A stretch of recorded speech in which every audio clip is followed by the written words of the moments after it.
What's going on, everybody? We got a lot to cover in this video, as it has been officially confirmed that Stellar Blade is getting a sequel. Now, this was already sort of technically confirmed a long while ago in like previous interviews, that the game director or game head of the studio, basically like of Shift Up, wanted to work on a sequel. Technically, they were already working on a sequel, and they were on a PC version. He had talked about they were working on a PC version, and then the sequel would come later on, basically. So, but I guess this is a true official confirmation. I don't know, even though he kind of confirmed it before. Nonetheless, though, Stellar Blade is getting a fully fledged sequel being developed by Shipped Up, of course. And as you may or may not know, this PlayStation published action game launched to a positive response back in April 2024. Players saying its gameplay mixed elements of Nier Automata and Sekiro Shadows Die Twice. And now the Korean company Shift Up is confirming Stellar Blade sequel is on the way via a chart showing the company's future plans posted as part of its latest financial results released today. So if you take a look at this right here, this is all happening before 2027. This game has been doing great. The marketing's been superb. This is how you market a game and make a game. I think that's successful if you want to be successful. And as far as the IP expansion on its way with high visibility, as far as like this chart here, this is their goal. Like they had the crossover DLC with Nick A, pretty much everything has led up to that, and a platform expansion, and then sequel, and then you got there another game, Project Witches, in the works, but this is all before 2027. This is crazy. Like, kudos to them, congrats to them. They have been following through with their plan, and everything seems to be working out for them pretty much relatively how they want to go. And not only that, we had the PC version on its way next month, June 11th, with the next and last DLC launching as well the same day. And the additional content will also be available on PS5 console version 2. It will get some PC-specific features such as NVIDIA DLSS4 and AMD FSR 3 upscaling, unlock frame rates. I've talked about this before in a previous video, but just want to remind you guys about this. Those of you that are looking forward to the PC version, obviously I imagine there's going to be the modding community that mods the hell out of this game.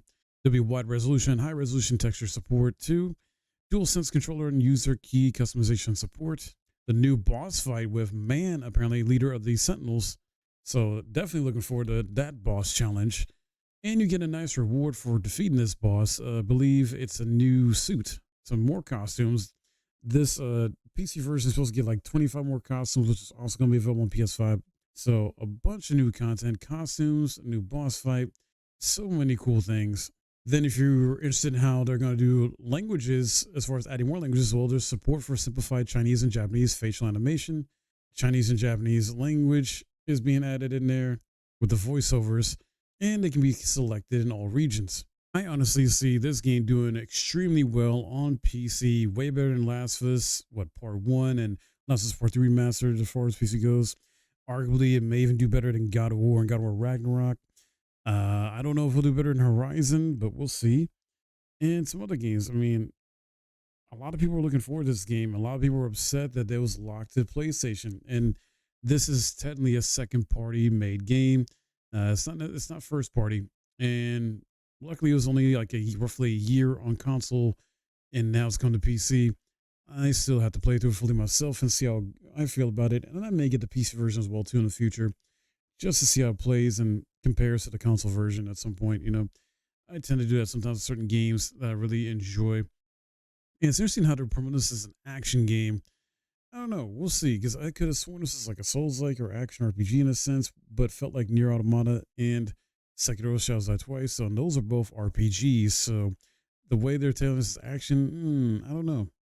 But we'll see how it turns out. Plus, I mean, the modders are going to go crazy with this game. There's going to be a big section of people that are into the mods and the modding community. There's obviously going to be people that don't care about mods, just want to play it on PC and have fun.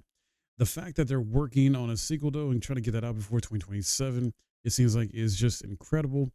The amount of love, effort, passion by this dev team, wow, really shines through, and how they've been able to follow through with everything they've set out on their planned like chart here, basically. So, yeah, I doubt that they won't, fail at doing this. Like, they're going to get it out. They're going to get a sequel out. The game came out in 2024, and the fact they're going to try and get a sequel out before 2027, and they're working on another game. I mean, I imagine maybe the studio's grown some because of the success of Stellar Blade, so maybe that's why they're able to do some of this stuff a little bit faster, a little bit quicker.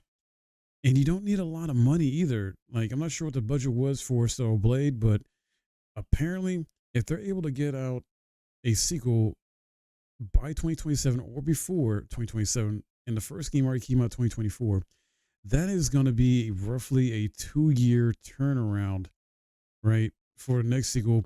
Where in this day and age, we got to wait for a lot of sequels. Like, if you think about it, we got to wait for freaking half a decade a lot of times. I mean, 4 years to half a decade. Like, look at what God of War did. God of War 2018 to God of War Ragnarok. I think that was like 4 years roughly. And then Death Stranding 2 is about to drop next month, right? But the first game came out in 2019. We had to wait 6 years for the sequel for that, right? Mind you, obviously, pandemic did affect things in game development for a lot of companies. Don't get me wrong. We're just now getting a sequel to Borderlands 4, Borderlands 4 this year. Later on, there's just a lot of sequels that are just coming out this year or next year, and it's just like taking so long for them to come out because of different reasons and factors. And yet here you go with a team that's planning to have a sequel out within the next 2 years or less. Honestly, I would say less, because I mean, 2 years from now is what, 2027. They could easily try to get this out by next year. They could, I could see them doing it if everything goes right for them and there's no other hiccups or anything like that to hold them back. And I can imagine the player base is going to be insane on Steam charts when this drops on PC. The first game, that is. Hopefully, the second game is not locked to PS5 at launch. Hopefully, it comes out on PC and other consoles.